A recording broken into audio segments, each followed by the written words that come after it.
Hi everyone, welcome back to my YouTube channel. If you're an English teacher looking for an engaging real-world speaking task, this one's for you. Today I'm going to walk you through a speaking activity which is called photography competition. I've used this activity with upper intermediate and advanced level students, and I think you can use this activity with them too. It's a great example of how a speaking task can spark meaningful communication and language learning. Alright, now before we get started with the activity itself, let's give some reasons for those teachers who are kind of confused about whether they should be using speaking tasks in their classes or not. Why should we use speaking tasks? Well, there are different reasons. The first reason is that you give students a reason to talk about, and also you give students a context in which they can use the language naturally, and also you give them a chance to activate what they already know. And here's how the photo competition works. You tell your students, alright class, you're going to judge a photography competition. All the photos are of men, but before I'll give you the photos, you need to kind of agree on what the criteria are, alright? You need to decide on what makes a photo winning material. Alright, students work in groups to come up with 5 criteria. The criteria can range from originality, maybe, or emotional impact, quality of the photo, or lighting, or masculinity, everything that comes to their minds.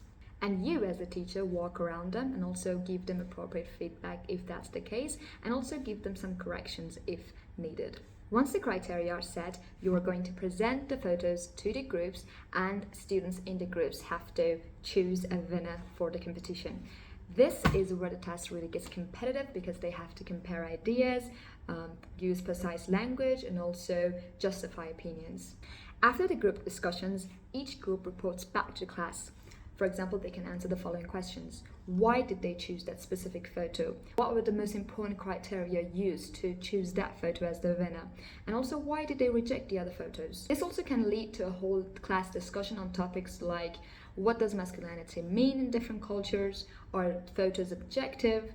And maybe even, has the photography changed over the past few years? Why does this activity work so well?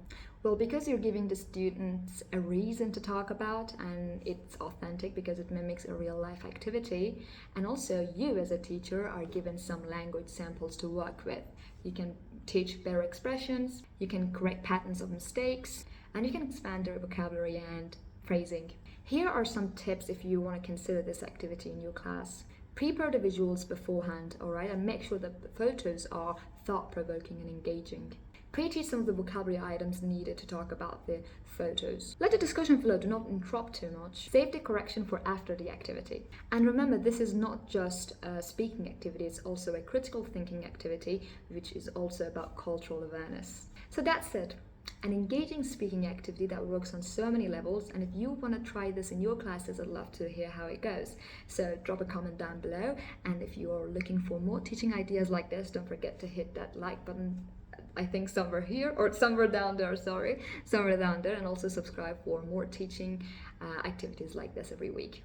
So thank you guys for watching, and happy teaching. Bye for now, see you in the next video.